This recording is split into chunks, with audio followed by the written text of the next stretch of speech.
എല്ലാവർക്കും നമസ്കാരം. എല്ലാവരും സുഖമായിരിക്കുന്നു എന്ന് കരുതുന്നു. വളരെ എളുപ്പത്തിൽ തയ്യാറാക്കിയെടുക്കാൻ വന്ന ഒരു ബീട്രൂട്ടിൻ്റെ റെസിപ്പിയാണ് ഇന്നത്തെ വീഡിയോയിൽ. ബീട്രൂട്ട് ഇഷ്ടമില്ലാത്തവർ പോലും ഇതുപോലെ ഒരു കറി തയ്യാറാക്കി കഴിഞ്ഞാൽ കഴിച്ചു പോകൂട്ടോ. അത്രയ്ക്ക് രുചികരമായിട്ടുള്ള കറിയാണ്. ചപ്പാത്തിയുടെ കൂടെയും ചോറിൻ്റെ കൂടെയൊക്കെ നമുക്കിത് കഴിക്കാം. കുട്ടികൾക്ക് ലഞ്ച് ബോക്സിലും കൊടുത്തു വിടാം. കുട്ടികളൊക്കെ പൊതുവേ ബീട്രൂട്ട് കഴിക്കാൻ കുറച്ച് മടി കാണിക്കും. ഇതുപോലെ തയ്യാറാക്കി കൊടുത്തു നോക്കൂ. അപ്പോൾ കറി തയ്യാറാക്കാൻ വേണ്ടിയിട്ട് ഞാനൊരു കുക്കർ എടുത്തിട്ടുണ്ട്. അതിലേക്ക് 2 ബീട്രൂട്ട് തൊലിയൊക്കെ കളഞ്ഞിട്ട് ഇതുപോലെ ചെറിയ കഷ്ണങ്ങളാക്കി ഇട്ട് കൊടുത്തിട്ടുണ്ട്. പിന്നെ ചേർത്ത് കൊടുത്തത് ഒരു തക്കാളിയാണ്. അതിനുശേഷം ഇതിനകത്തേക്ക് ചെറിയുള്ളി ഞാനിപ്പോൾ ഒരു 7 എടുത്തിട്ടുണ്ട്. 7 8 ആവാം കേട്ടോ. ചെറിയുള്ളി കട്ട് ചെയ്യേണ്ട ആവശ്യമൊന്നുമില്ല, അങ്ങനെ തന്നെ ചേർത്ത് കൊടുത്താൽ മതി.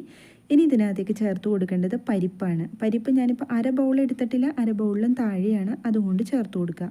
ഇനി ഇതിനകത്തേക്ക് ഒരു പച്ചമുളക് ചേർത്ത് കൊടുക്കുക. അത്യാവശ്യം എരിവുള്ള പച്ചമുളക് ആയതുകൊണ്ട് ഒരെണ്ണേ ഞാൻ എടുത്തിട്ടുള്ളൂ, അത് ചേർത്ത് കൊടുത്തിട്ടുണ്ട്.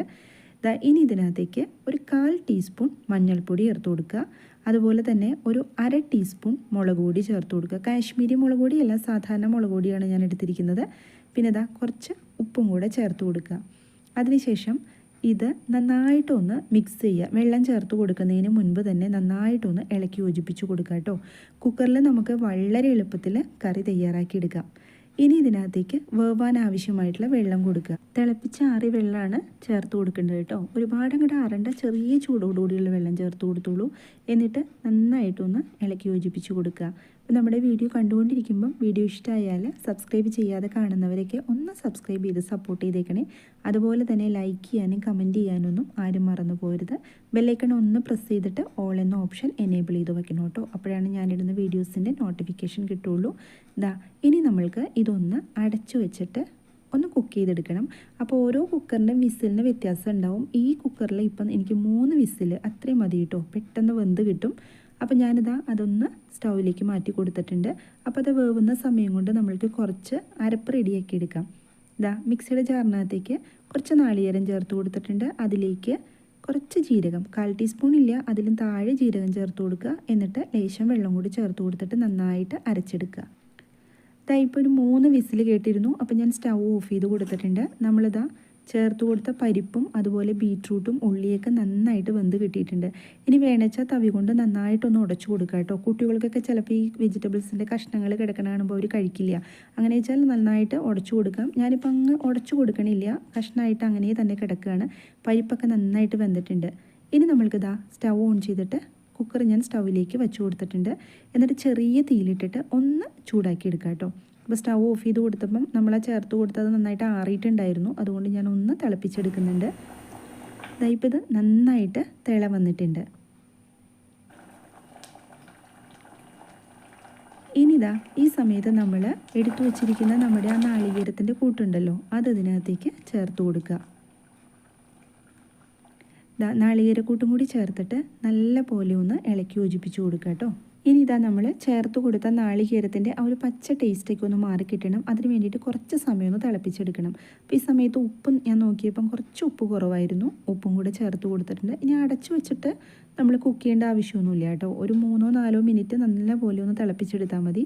ഇത് നല്ല തിക്കായിട്ടിരിക്കുന്ന ഒരു കറിയാണ് കേട്ടോ, ഒരുപാട് ഇങ്ങനെ വെള്ളത്തിലിരിക്കുന്ന കറിയല്ല. ഇപ്പം ഞാൻ സിമ്മിലിട്ട് കൊടുത്തിട്ട് നന്നായിട്ടൊന്ന് തിളപ്പിച്ചെടുത്തിട്ടുണ്ട്. ചിലർക്ക് ഇതുപോലുള്ള കറികൾ തയ്യാറാക്കുമ്പം ഒരുപാട് അങ്ങ് തിക്ക് ഗ്രേവി ആയിട്ടിരിക്കുന്നത് ഇഷ്ടമുണ്ടാവില്ല. അങ്ങനെ വെച്ചാൽ ഈ ഒരു സമയത്ത് സ്റ്റൗ ഓഫ് ചെയ്ത് കൊടുത്തോളൂ. ചപ്പാത്തിയുടെ കൂടെയൊക്കെ നമുക്ക് കഴിക്കാൻ പറ്റുന്ന നല്ലൊരു കറി തന്നെയാണിത്. ഇതിപ്പോൾ നന്നായിട്ട് കുറുകി വന്നിട്ടുണ്ട്. ഈ സമയത്ത് നമ്മൾ സ്റ്റൗ ഓഫ് ചെയ്ത് കൊടുക്കുക. ഇനി ഇരുന്ന് കഴിയുമ്പം ഒന്നും കൂടി ഒന്ന് വറ്റിക്കിട്ടും. ഞാനൊന്ന് സ്റ്റൗവിൽ നിന്ന് മാറ്റി കൊടുത്തിട്ട് ഒരു പാൻ വെച്ച് കൊടുത്ത് ചേർത്തത് വെളിച്ചെണ്ണയാണ്. അതിലേക്ക് കുറച്ച് കടുക് ഇട്ട് കൊടുത്തിട്ടുണ്ട്. കടുക് നന്നായിട്ട് പൊട്ടി വന്ന് കഴിയുമ്പം അതിനകത്തേക്ക് കുറച്ച് ഉലുവ ചേർത്ത് കൊടുക്കുക. ഉലുവ അല്ലെങ്കിൽ ഉലുവപ്പൊടി എന്തായാലും ചേർത്ത് കൊടുക്കണേ. നമ്മുടെ ആ ബീട്രൂട്ടിൻ്റെ ചെറിയൊരു ചുവ ഉണ്ടാവുമല്ലോ, അതൊക്കെ ഒന്ന് മാറിക്കിട്ടാൻ വേണ്ടിയിട്ടാണ്. ഇനി ഇതിനകത്തേക്ക് ഒരു 10-12 ചെറിയുള്ളി എടുത്തിട്ട് ഇതുപോലെ ഒന്ന് വട്ടത്തിൽ അരിഞ്ഞു കൊടുക്കുക. അതും കൂടി ചേർത്തിട്ട് നന്നായിട്ടൊന്ന് മൂപ്പിച്ചെടുക്കണം. ഇതൊക്കെ കറിയിലേക്ക് ഒഴിച്ച് കഴിയുമ്പോൾ തന്നെ കറിയുടെ ടേസ്റ്റ് തന്നെ അങ്ങ് മാറും കേട്ടോ, അത്ര രുചികരമാണ്.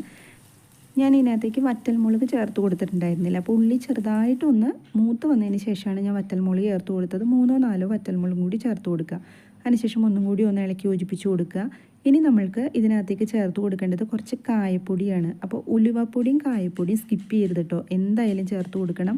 ഇതിൻ്റെയൊക്കെ ടേസ്റ്റ് വരുമ്പോഴാണ് നമ്മുടെ ഈ കറിക്ക് കുറച്ചും കൂടിയൊക്കെ രുചി കൂടുക. ഇതിപ്പോൾ നന്നായിട്ട് മൂത്ത് വന്നിട്ടുണ്ട്. ഈ സമയത്ത് നമ്മുടെ കറിയുടെ മുകളിലേക്ക് ഇത് ഒഴിച്ചു കൊടുക്കുക. ഞാൻ ഇതിനകത്തേക്ക് കറിവേപ്പില ചേർത്തിട്ടുണ്ടായിരുന്നില്ല. എന്താ വെച്ചാൽ ഞാൻ കുറച്ച് മല്ലിയില ചേർത്ത് കൊടുക്കുന്നുണ്ട്, അതുകൊണ്ടാണ് കേട്ടോ. ഇനി മല്ലിയിലയൊന്നും നിങ്ങളുടെ കയ്യിലില്ല വെച്ചാൽ കറിവേപ്പില തന്നെ ചേർത്തോളൂ. മല്ലിയിലയുടെ ടേസ്റ്റൊന്നും ചിലർക്ക് ഇഷ്ടം ഉണ്ടാവില്ല. അപ്പോൾ അങ്ങനെ വെച്ചാൽ കറിവേപ്പില തന്നെ ചേർത്ത് കൊടുക്കുക കേട്ടോ. ബീട്രൂട്ടൊക്കെ കഴിക്കാത്ത കുട്ടികൾ പോലും ഇതുപോലൊരു കറി തയ്യാറാക്കി കൊടുത്താൽ എന്തായാലും കഴിക്കൂ കേട്ടോ. അത്ര ടേസ്റ്റാണ്. ലഞ്ച് ബോക്സിലൊക്കെ കുട്ടികൾക്ക് നമുക്ക് കൊടുത്തു വിടാൻ പറ്റിയൊരു കറി തന്നെയാണ്. അപ്പോൾ ഇതുപോലെ ട്രൈ ചെയ്ത് നോക്കാത്തവർ എന്തായാലും ഇത് തയ്യാറാക്കി നോക്കണം കേട്ടോ. തയ്യാറാക്കി നോക്കിയിട്ട് ഫീഡ്ബാക്ക് കമൻറ്റ് ബോക്സിൽ പറയണേ. നിങ്ങളുടെ കമൻറ്റ് കാണുമ്പോഴാണ് മറ്റുള്ളവർക്കും ഈ കറിയൊക്കെ തയ്യാറാക്കി നോക്കാനുള്ളൊരു പ്രചോദനം കിട്ടുള്ളൂ. അപ്പോൾ വീഡിയോ ഇഷ്ടമായാൽ സബ്സ്ക്രൈബ് ചെയ്യാനും ലൈക്ക് ചെയ്യാനും ഷെയർ ചെയ്ത് കൊടുക്കാനും ഒന്നും ആരും മറന്നു പോകരുത്. മറ്റൊരു റെസിപ്പിയുമായിട്ട് ഇനിയും കാണാം. എല്ലാവരും സന്തോഷമായിട്ടിരിക്കുക. Thank you.